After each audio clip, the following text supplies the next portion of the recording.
Bonjour et bienvenue à ce nouvel épisode de 15 minutes de grâce et de vérité avec le pasteur Richard Langworthy. Merci de vous joindre à moi alors que nous chantons ce chant d'adoration avant d'entendre la parole de Dieu.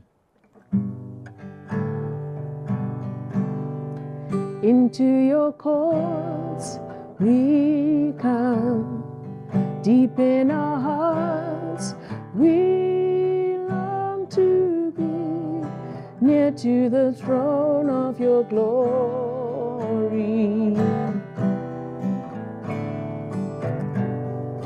As we draw near to you, know that we're here to do your will. Oh God, how we long to be near to you.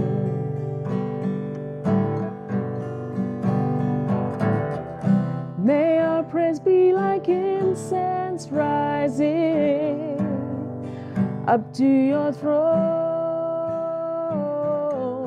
May our hearts be a fragrance unto you.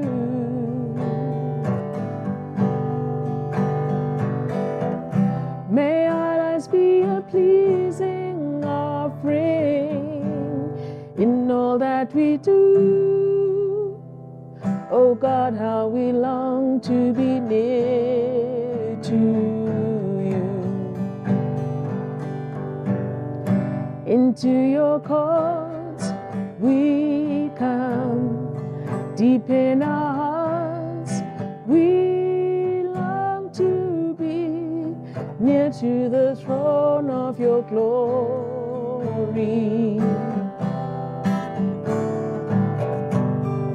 As we draw near to you, know that we're here to do your will. Oh God, how we long to be near to you. Oh God, how we long to be near to you. Oh God, how we long to be near to you. Amen. Maintenant, allons entendre ce que le Seigneur a pour nous. Bonjour mes amis et bienvenue à cet nouvel épisode de 15 minutes de grâce et de vérité. Merci à Norma de nous avoir conduits dans la louange, pour son cœur et la manière qu'elle nous conduit ensemble dans la présence du Seigneur. C'est vraiment spécial. J'aimerais qu'on puisse regarder un sujet que chacun d'entre nous, on a des questions sur ce sujet et ça affecte chacune de nos vies. C'est la vraie foi. Allons regarder ensemble dans nos Bibles, dans Hébreux chapitre 11, verset 6. C'est très simple et pourtant fondamental. C'est un verset essentiel pour comprendre ce sujet bien spécial. Et sans la foi, il est impossible de lui être agréable.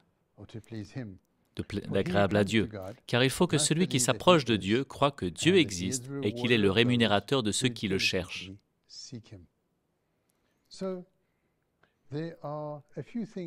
Donc il y a plusieurs éléments qui sont mentionnés dans ce verset qu'on doit comprendre et apprécier.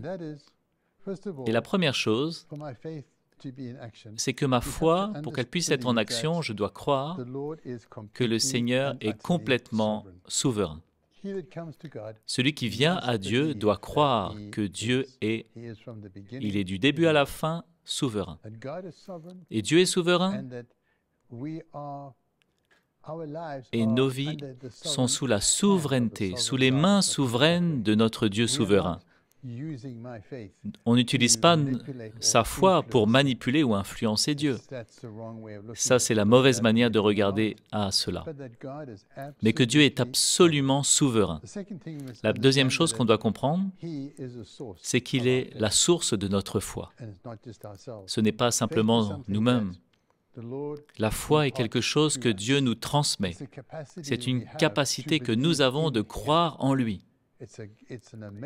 C'est une capacité extraordinaire et c'est quelque chose de bien spécial. La foi n'est pas un fruit de notre imagination, ce n'est pas une émotion, c'est une assurance intérieure dans la souveraineté de Dieu. Je suis capable de croire en lui et de lui confier ma vie. Et troisièmement, la foi, ce n'est pas l'homme qui dit à Dieu ce qu'il doit faire, mais c'est l'homme qui répond à ce que Dieu demande de lui. Cette déclaration est très importante, parce qu'il y a beaucoup de gens qui parlent de toutes sortes de choses sur ce sujet. On est enseigné, par exemple, que la foi est un muscle spirituel, et que si vous pouvez avoir la foi, alors Dieu doit faire pour vous pourquoi vous avez eu la foi. Alors, Seigneur, j'aimerais avoir une nouvelle voiture, et si j'ai assez de foi, alors Dieu doit me donner cette voiture. Ça supplante complètement la souveraineté de Dieu. Cela place l'homme au-dessus. Et ça met Dieu à l'extérieur de l'équation. Et au fait, c'est comme si Dieu devenait mon serviteur. Et ça ne peut pas fonctionner comme cela. La foi, ce n'est pas moi qui dis à Dieu ce qu'il doit faire, mais c'est moi qui réponds à ce que Dieu demande de moi. Ça me met à la place où Dieu est le maître, et moi je suis le serviteur. Et Abraham était exactement comme cela. Si on regarde ensemble dans Hébreux, chapitre 11, verset 8, c'est par la foi qu'Abraham obéit, est parti pour un lieu qu'il devait recevoir en héritage, et qu'il partit sans savoir où il allait. Par la foi, Abraham a obéi. Donc le Seigneur lui a parlé. Il lui a dit, « Quitte l'endroit où tu es, j'aimerais que tu partes dans un autre territoire et je vais te diriger. » Maintenant, pensez-y vraiment. Qu'est-ce que ça veut dire? Il était dans une ville sécurisée, il était un homme riche, il avait une famille riche, et Dieu lui demande de faire quelque chose qui est complètement contraire à sa pensée naturelle. Non seulement la sienne, mais aussi il devait prendre sa femme, ses serviteurs et tous ses biens, et de faire un voyage qui était dangereux, d'aller différentes frontières de différents pays où il y avait des bandits, il était très vulnérable, il n'était pas protégé, et mettre sa vie dans les mains du Seigneur. C'est pour ça que Dieu dit que Abraham était un homme juste. Ici, il a compris que sa vie était dans la main du Seigneur et qu'il pouvait faire confiance à Dieu avec sa vie. Et donc la foi est rentrée dans son cœur pour dire, « Tu vas demander, moi je vais suivre, parce que je ne suis pas mon propre patron, je t'appartiens et je vis ma vie pour que tu puisses recevoir toute la gloire. » Donc par la foi, Abraham a obéi. Maintenant, allons voir vers l'aspect de notre salut dans Éphésiens chapitre 2. C'est exactement la même chose. Il dit au verset 8, « Car c'est par la grâce que vous êtes sauvés, par le moyen de la foi. Et cela ne vient pas de vous, c'est le don de Dieu. Ce n'est point par les œuvres, afin que personne ne se glorifie. » Ce don de grâce que Dieu nous donne, qui a réveillé la foi. Nous n'avions pas la foi en premier. C'est Dieu qui, par sa grâce, nous a parlé à nos cœurs. C'est Dieu qui est venu par sa grâce, qui a ouvert mes yeux. C'est Dieu par sa grâce qui m'a permis de voir la profondeur de mon péché et de réaliser à quel point j'étais séparé de lui. C'est Dieu par sa grâce qui a ouvert mes yeux pour réaliser la plénitude de ce que Jésus-Christ avait fait sur la croix. C'est Dieu par sa grâce qui m'a emmené à un point de vraie repentance. C'était ma foi qui a répondu à cela. La foi à l'intérieur de moi a dit, c'est ça, c'est vrai, et je suis disposé à prendre la parole de Dieu et à répondre à ce que Dieu m'a montré. Et cet acte de foi m'a emmené à une profondeur de repentance par laquelle je me suis débarrassé de ma vieille vie et j'ai embrassé Christ avec tout mon cœur et sans compromis. Laissez-moi vous montrer, allez voir avec moi, dans Romains chapitre 3, verset 9. Il fait une citation du livre des psaumes, et Paul l'écrit dans Romains, au verset 9. Je vais lire verset 9 et 10. « Il n'y a point de juste, pas même un seul. Nul n'est intelligent, nul ne cherche Dieu. Tous sont égarés, tous sont pervertis. Il n'en est aucun qui fasse le bien, pas même un seul. » Donc les Écritures sont très claires qu'un homme livré à lui-même ne va jamais naturellement chercher la repentance. Un homme livré à lui-même ne va jamais naturellement vouloir se tourner vers Dieu. Tous sont péchés et sont privés de la gloire de Dieu. Mais aussi, il est très clair que tous ont choisi de vivre leur style de vie indépendant et rebelle. Donc, qu'est-ce que Dieu a fait? Quand Christ est mort sur la croix et que ce don du salut a été rendu disponible, il est venu et il s'est humilié lui-même. Puis-je utiliser ce mot? Le Dieu de toute création s'est humilié lui-même et a approché un pécheur comme vous et moi et a frappé à la porte de notre cœur et nous a offert la grâce du salut. Quand vous parlez de cela comme cela, c'est époustouflant. Et simplement, nous avons répondu par la foi, nous avons dit « Waouh, voilà Seigneur ce que tu m'offres, alors oui, oui, oui, je vais le prendre. » Et ça m'emmène à un point de complète repentance. Et dans cette opération, un miracle se passe. Et je suis né de nouveau. Ma vieille nature a été mise de côté et Christ est venu vivre en moi. Et donc, la nouveauté du Saint-Esprit vient habiter en moi. Et il commence à marcher avec moi et à me parler et à me diriger. Ce qui est maintenant là où on doit aller. En tant que chrétien, la même obéissance qui m'a conduit au salut, c'est la même obéissance qui doit maintenant me guider à travers ma vie chrétienne. Allons regarder ensemble, maintenant dans Tite chapitre 2. Juste après Timothée, et l'apôtre écrit à partir du verset 11, il dit « Car la grâce de Dieu, source de salut pour tous les hommes, a été manifestée. Elle nous enseigne à renoncer à l'impiété et aux convoitises mondaines, et à vivre dans le siècle présent selon la sagesse, la justice et la piété, en attendant la bienheureuse espérance et la manifestation de la gloire de notre grand Dieu et Sauveur Jésus-Christ. Il s'est donné lui-même pour nous afin de nous racheter de toute iniquité et de se faire un peuple qui lui appartienne, purifié par lui et zélé pour les bonnes œuvres. » La grâce de Dieu nous enseigne. La grâce n'est pas une personne. Donc la grâce est le produit final, c'est le Saint-Esprit qui nous enseigne.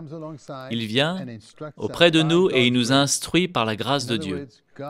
En gros, Dieu, par sa grâce, nous a donné le Saint-Esprit pour qu'il soit mon instructeur, qu'il soit mon enseignant. Et comment le fait-il? Il va nous parler des choses dans nos vies qui ont besoin de changer. Il va parler de nous de la justice et de la sainteté. Il va nous parler de nos attitudes, du ton de notre voix, de la manière qu'on traite les gens. Il va nous parler des choses qui sont vraies pour Dieu. Et il va défier nos cœurs. Donc quand on dévie un peu, qui c'est qui va nous donner une petite tape dans le dos et nous ramener sur le bon chemin? C'est le Saint-Esprit, qui est celui qui ouvre nos yeux pour voir le péché de la manière qu'on ne l'a jamais vu avant, de voir notre vie, notre style de vie de la manière qu'on n'a pas considéré. C'est toujours le Saint-Esprit qui travaille sur nos cœurs, parce que maintenant nous sommes des nouvelles créations en Christ.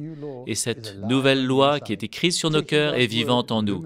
Il prend la parole de Dieu et l'illumine à nos yeux. Il parle à nos cœurs.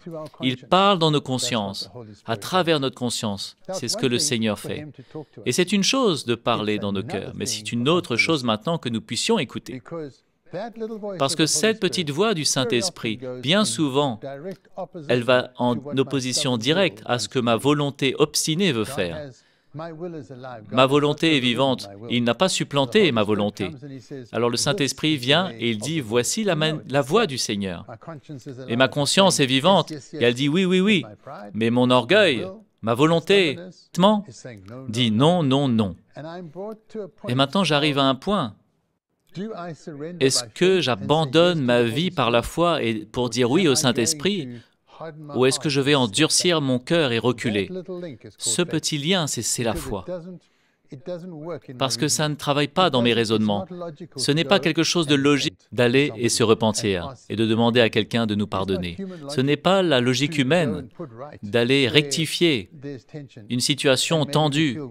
Et peut-être qu'on sent quelque part que c'est nous qui avons été offensés, mais nous transportons une mauvaise attitude. Ce n'est pas logique de faire les choses que Dieu nous demande souvent.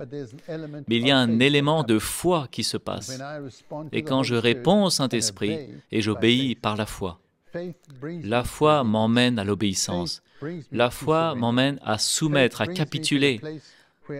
La foi m'emmène au pied de la croix et je suis prêt à soumettre ma vie et à donner ma vie, pas parce que ça a un sens logique, mais parce que c'est la bonne chose à faire devant Dieu. La foi m'emmène à une vraie humilité. La foi m'emmène à une vraie capitulation. Ça m'emmène à un point où je sais que jour après jour, Jésus-Christ dirige mes pas. Et comme Abraham, je fais ce voyage. Et je ne connais pas tous les éléments, mais il est responsable.